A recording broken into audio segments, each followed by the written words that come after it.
Halo semuanya, welcome back my kelas YouTube channel. Bersama saya di sini Lutfi. Seperti biasanya, saya membahas akuntansi. Tapi kali ini saya akan menggibah soal inventory. Jangan bilang-bilang ke inventory ya.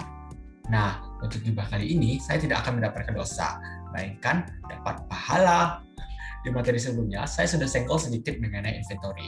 Karena di akuntansi perusahaan dagang, tidak lari dengan kata-kata inventory. Inventory itu apa sih? Inventory itu adalah persediaan. Inventory itu bahasa akuntansinya. Atau biasa disebut dengan merchandise inventory. Atau bisa juga dengan inventory saja. Terserah kalian. PSAK yang mengatur inventory itu yaitu PSAK nomor 14. Di perusahaan dagang, persediaan berupa persediaan barang dagangan. Persediaannya dibeli oleh perusahaan yang akan dijual kembali tanpa mengubah bentuk barang dagangan tersebut. Contohnya seperti PT Matahari Store, PT Ice Hardware, dan lain-lain. Untuk perusahaan manufaktur, seperti yang sudah saya jelaskan di video sebelumnya, persediaannya ada 3. Yang pertama, persediaan bahan baku, yang kedua, persediaan barang dalam proses, dan yang ketiga, persediaan barang jadi. Nah, saya tidak akan mengulanginya. Maka dari itu, silahkan cek di video saya sebelah tentang akuntansi perusahaan dagang. Banyak yang nge-DM saya, Bang, bagaimana sih cara menentukan kuantitas unit barang dagangan? Nah, sebelumnya, kuantitas barang dagangan itu apa sih? Kuantitas barang dagangan adalah menentukan jumlah unit yang masih tersisa pada setiap akhir periode. Cara penentuan kuantitas ini akan berbeda tergantung sistem pencatatan persediaan yang digunakan oleh perusahaan tersebut. Apakah perusahaan menggunakan perpetual atau menggunakan periode?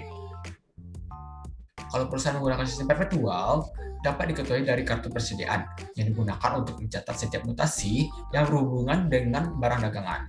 Maka jumlah kuantitas persediaan barang dagangan akan dapat diketahui setiap saat dengan melihat kartu persediaan. Namun harus diingat, terkadang jumlah persediaan yang sebenarnya yang ada di gudang bisa jadi berbeda dengan kartu persediaan. Hal itu disebabkan ada beberapa hal. Yang pertama seperti persediaan tersebut rusak, pecah, ataupun hilang karena dicuri. Sehingga perusahaan yang menggunakan sistem perpetual juga harus melakukan perhitungan fisik terhadap persediaan pada setiap akhir periode. Jika terdapat perbedaan antara unit barang dagangan yang tersisa menurut catatan kartu persediaan, maka dengan unit barang dagangan menurut hasil perhitungan fisik, maka yang menjadi acuan adalah perhitungan fisik tersebut. Dan perusahaan akan membuat jurnal penyesuaiannya untuk menyelesaikan nilai persediaan akhir supaya sesuai dengan menurut perhitungan fisik. Lalu, jika perusahaan menggunakan sistem periodik, maka jumlah kuantitas barang dagangan pada setiap akhir periode baru dapat diketahui setelah perusahaan melakukan perhitungan fisik persediaan pada setiap akhir periode. Perhitungan fisik ini meliputi seperti menghitung jumlah, berat, dan kondisi untuk setiap jenis barang. Hasil perhitungan fisik ini berupa jumlah barang dagangan yang masih tersisa dalam satuan unit. Selanjutnya, perusahaan akan menghitung nilai persediaan barang dagangan akhir dengan mengalihkan unit yang masih tersisa hasil perhitungan fisik dengan harga perolehan per unit. Itu tadi tentang kuantitas unit barang dagangan. Lalu ada permasalahan dalam penentuan kuantitas persediaan. Yang pertama ada pengakuan kepemilikan atas barang dagangan dalam pengiriman atau biasa disebut dengan goods in transit. Permasalahan yang muncul terkait dengan pelaporan nilai persediaan pada setiap akhir periode disebabkan adanya barang dagangan yang sudah dibeli, namun masih dalam pengiriman, sehingga barang dagangan tersebut belum sampai di gudang perusahaan ketika perusahaan melakukan perhitungan persediaan. Seperti yang sudah saya jelaskan di video sebelumnya, ada 2 syarat kesepakatan. Yang pertama ada FOB shipping point, dan yang kedua ada FOB destination point. Yang pertama, FOB shipping point, yaitu syarat kesepakatan di mana kepemilikan atas barang dagangan sudah beralih dari penjual kepada pembeli sejak di gudang penjual. Maka yang menanggung biaya angkut adalah pembeli.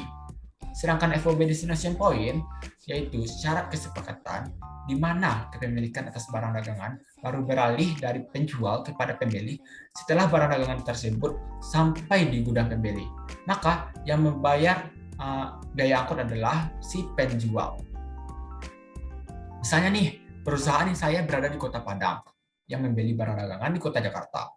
Perusahaan saya membeli barang dagangan pada tanggal 28 Desember 2020 dan baru sampai di gudang saya pada tanggal 4 Januari 2021. Maka bagaimana sih laporan keuangan perusahaan saya di tanggal 31 Desember 2020? Apakah ditulis untuk pembelian barang dagangan ini atau tidak? Nah, itu tergantung dari syarat kesepakatan perusahaan. Apakah menggunakan FOB Destination Point atau FOB Shipping Point.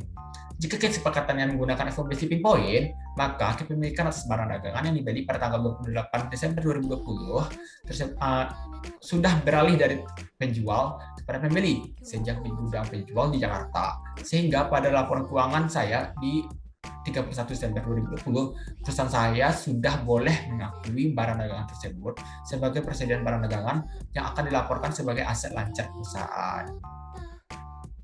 Nah, jika perusahaan saya menggunakan FOB Destination Point, maka kepemilikan atas barang dagangan yang dibeli pada tanggal 28 Desember 2020 baru beralih dari penjual kepada pembeli setelah barang dagangan tersebut sampai di gudang saya, yaitu pada tanggal 4 Januari 2021.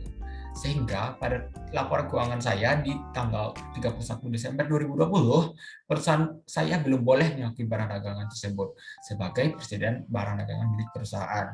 Nah, itu tadi dia permasalahan yang pertama.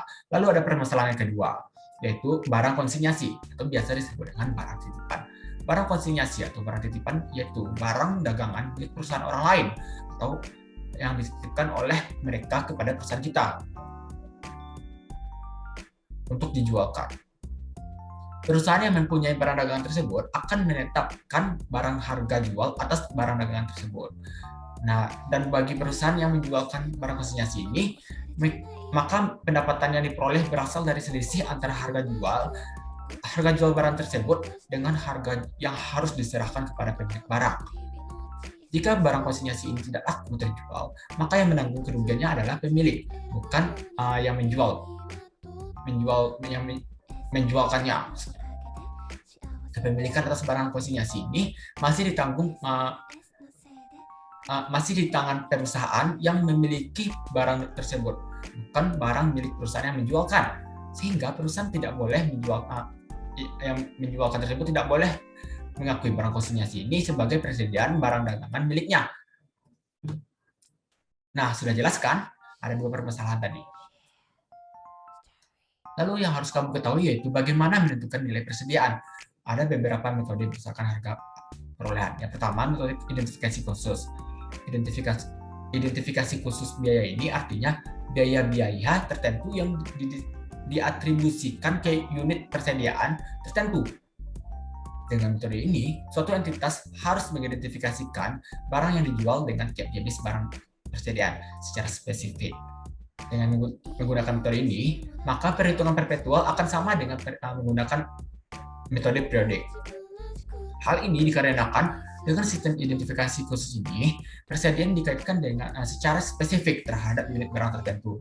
Jadi, nilai persediaan barang dagangan akhir dihitung untuk unit yang masih tersisa pada akhir periode, dikalikan dengan harga perolehan atas barang dagang yang masih tersisa tersebut. Lalu yang kedua ada metode asumsi harus harga perolehan. Di sini ada 3 asumsi, yaitu yang pertama ada FIFO atau first in first out. Lalu yang kedua ada LIFO, last in first out, dan average result atau metode rata-rata. Yang pertama nih FIFO. FIFO yaitu asumsi harus harga perolehan, di mana nilai persediaan barang dagangan akhir dihitung dengan mengalihkan unit yang tersisa dengan harga perolehan per unit. Untuk harga perolehan terakhir, sedangkan harga pokok penjualan pada sistem periodik akan dihitung dengan mengurangkan harga perolehan atas barang yang terjual, cost atau cost of goods available for sale, dengan nilai persediaan barang dagangan akhir. Jika menggunakan sistem perpetual, maka harga pokok penjualan dihitung dengan mengalihkan unit yang terjual dengan harga perolehan per unit untuk harga perolehan awal. Lalu yang kedua ini ada LIFO, atau biasa disebut dengan last in first out. Asumsi harus harga perolehan di mana nilai persediaan barang dagangan akhir dihitung dengan mengalihkan unit yang tersisa dengan harga perolehan per unit urut harga perolehan awal. Ingat ya, urut harga perolehan awal. Sedangkan harga pokok penjualan pada sistem periodik akan dihitung dengan menggunakan harga perolehan atas barang yang terjual atau cost of goods available for sale dengan nilai persediaan untuk barang dagangan akhir. Perlu diingat nih, untuk asumsi LIFO ini tidak diperkenakan oleh IFRS dan berdasarkan nomor 14 yang sudah direvisi pada tahun 2008. Hal tersebut dikarenakan nilai persediaan yang disajikan pada laporan posisi keuangan tidak relevan dengan harga yang berlaku di pasar pada tanggal pelaporan. Hal ini disebabkan karena pada asumsi LIFO, nilai persediaan barang dagangan akhir itu dengan mengalihkan unit yang tersisa dengan harga perolehan per unit, menurut harga perolehan awal. Dan LIFO juga tidak berkenakan oleh pajak, dikarenakan laba bersih yang dihasilkan oleh LIFO lebih kecil dibandingkan dari dua metode yang lainnya, yaitu FIFO dan rata-rata. Dengan laba bersih yang kecil, maka pajak yang dibayarkan juga akan kecil. Karena itu, asumsi ini tidak diperkenakan oleh pajak. Yang ketiga nih, ada asumsi atau metode rata-rata, biasa disebut average method. Asumsi arus harga perolehan di mana nilai persediaan barang dagangan akhir dihitung dengan mengalihkan unit yang tersisa dengan harga perolehan rata-rata per unit. Sedangkan harga pokok penjualan pada sistem periodik akan dihitung dengan mengurangkan harga perolehan atas barang yang terjual atau cost of goods available for sale dengan nilai persediaan barang dagangan akhir. Jika menggunakan sistem perpetual, maka harga pokok penjualan dihitung dengan mengalihkan unit yang terjual dengan harga perolehan rata-rata per unit. Nah, itu dia. Sudah paham kan mengenai inventory ini?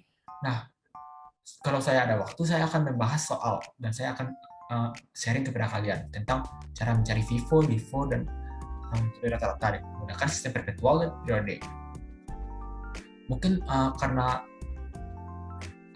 waktunya terbatas, udah saya akhiri ya. Wabillahi taufiq wa hidayah. Wassalamualaikum warahmatullahi wabarakatuh. Terima kasih.